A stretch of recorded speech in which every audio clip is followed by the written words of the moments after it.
The belief that there is a fine line between madness and genius has persisted for many years. In this regard, Dostoevsky's words come to mind. To be overly conscious is a disease. A genius makes many sacrifices to reach the truth. But if one of those sacrifices is their own mind, how accurate is it to label such a person as mad? The philosopher Friedrich Nietzsche spent his life in pursuit of truth. Yet he also strived to protect his mental health along the way. Although by the end of his life, he lost the battle to maintain his mental well-being, the ideas he put forth during his journey have cemented his place as one of the greatest modern philosophers of all time. His concepts have profoundly influenced humanity, and his ideas can be found in many works consumed under the umbrella of popular culture.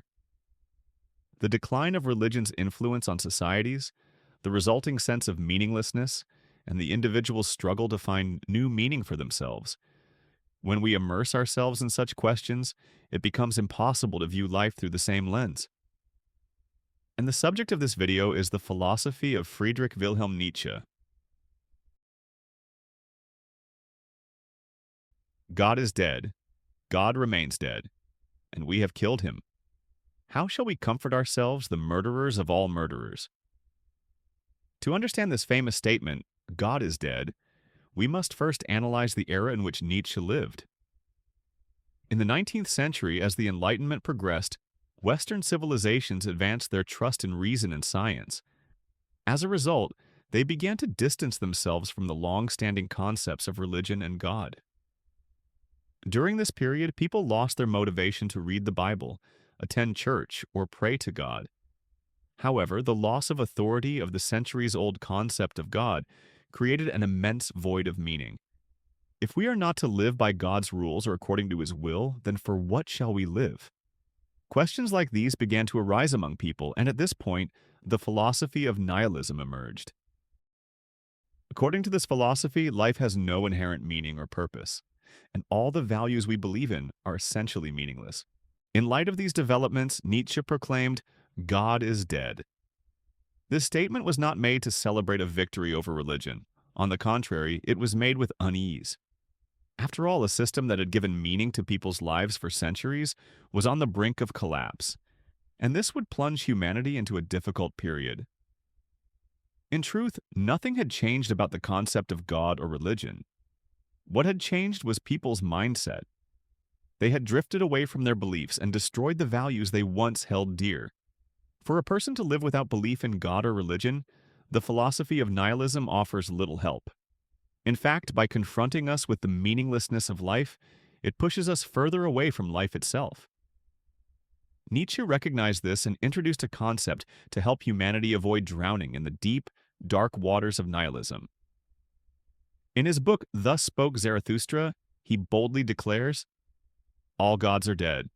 Now we desire the Übermensch to live." According to Nietzsche, the only way to escape the meaninglessness of life and the dangers of nihilism is for an individual to transform themselves into the Übermensch. But what does this term mean? The Übermensch rejects the values and meaning imposed by their surroundings and instead embraces values they create themselves.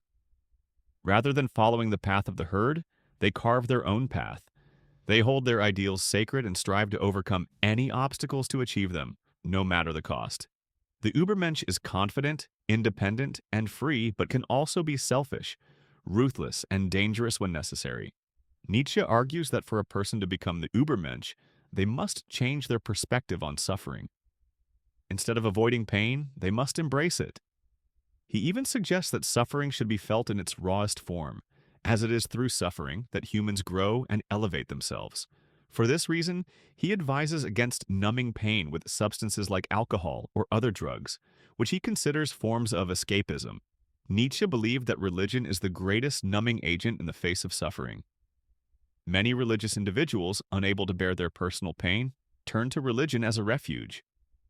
In doing so, they deprive themselves of the growth that suffering can bring. Of course, Nietzsche's concept of the Übermensch has been heavily criticized, and he anticipated this, stating, "I predict that what I call the Übermensch, you will call the devil." Critics argue that the Übermensch concept inspired fascist ideologies, particularly in Nazi Germany and Adolf Hitler's philosophy. The idea of creating a superior Aryan race and eradicating Jews aligns with the Übermensch's pursuit of ideals at any cost. Hitler was known to be an admirer of Nietzsche, which has led some authorities to react negatively to Nietzsche's ideas. However, while it is clear that Hitler was influenced by Nietzsche, we cannot conclude that Nietzsche would have supported Hitler's cause or shared his fascist motivations. Nietzsche was neither a German nationalist nor an anti-Semite. Moreover, the Übermensch concept has influenced not only Hitler, but also a wide range of literature and popular culture. The creators of the Superman character initially envisioned him as a villain, drawing heavily from Nietzsche's Übermensch concept. Jack London, in his famous novel Martin Eden, aimed to critique the selfish and egotistical aspects of the Übermensch. Many films, series, and books have also been influenced by this concept. The reason the Übermensch idea resonates so deeply is likely because it taps into the innate will to power within every individual. According to Nietzsche, humans are constantly driven by this will to power in their existence. What motivates us to survive? This question is prevalent in both philosophy and psychology. For example, Sigmund Freud's pleasure principle suggests that humans are fundamentally driven by the pursuit of pleasure. Viktor Frankl, through his concept of logotherapy, argues that humans cling to life by seeking meaning. But what binds us to life? According to Nietzsche, it is neither the pursuit of pleasure nor the search for meaning. Instead, from the moment of birth, humans are driven by the will to power. Nietzsche extends this concept beyond humans, asserting that all living beings are fundamentally driven by the desire for power. However, we can observe that some individuals suppress this will to power. Nietzsche particularly notes that religious individuals often suppress their will to power, redirecting it toward otherworldly goals. This creates a dichotomy between those who satisfy their will to power and those who suppress it, giving rise to two distinct moral systems: master morality and slave morality. Master morality resembles the Übermensch concept. Those who adhere to master morality value strength and prestige, draw motivation from courage, and are unafraid to be ruthless when necessary. In contrast, those with slave morality derive their motivation from religion, adhering to its boundaries and fearing concepts like sin and hell. This distinction between master and slave morality also shapes their views on good and evil.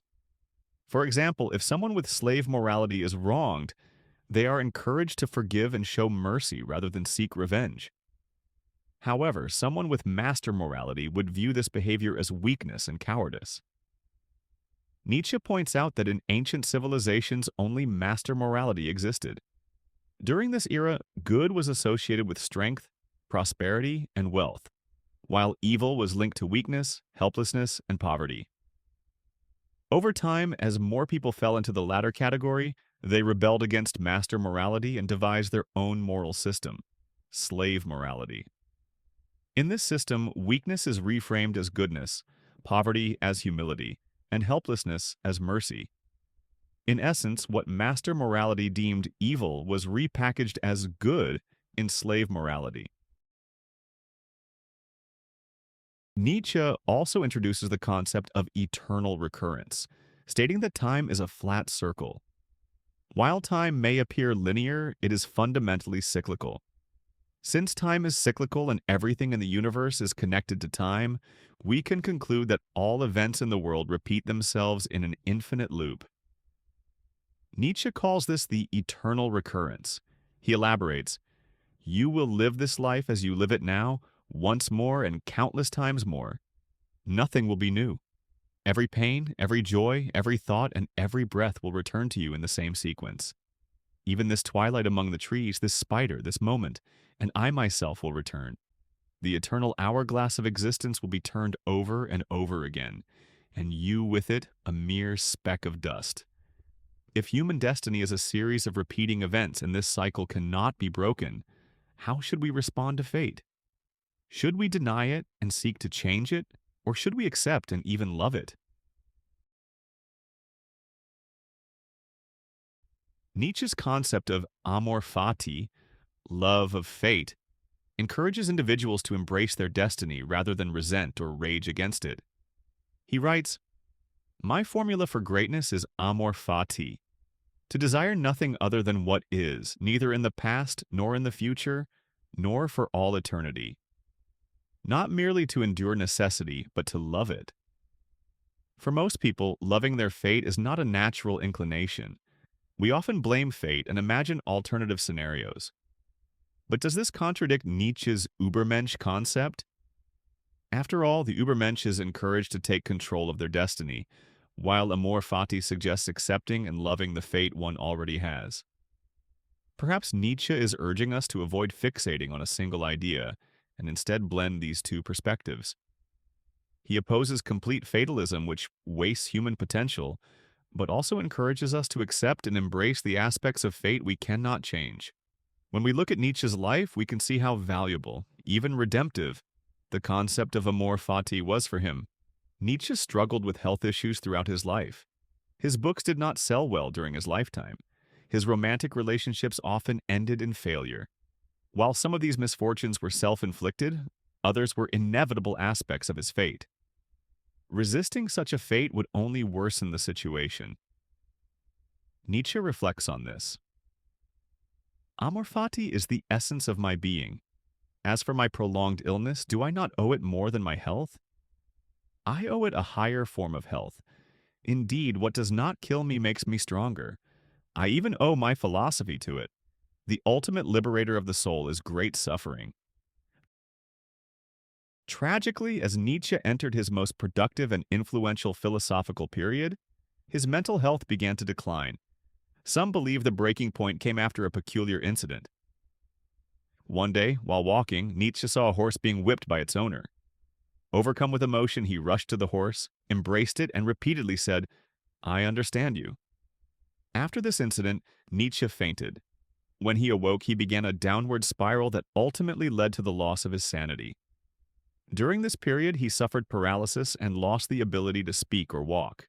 While his pre-existing health issues contributed to this decline, it is also clear that his prolonged immersion in the dark waters of philosophy, constantly grappling with challenging questions, took a toll on his mental health.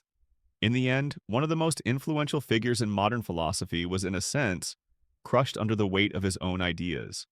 When we examine his contributions, we see that Nietzsche was one of the boldest philosophers in the vast ocean of philosophy, a thinker who carried the act of thinking to its limits. Until the next video, don't forget to subscribe.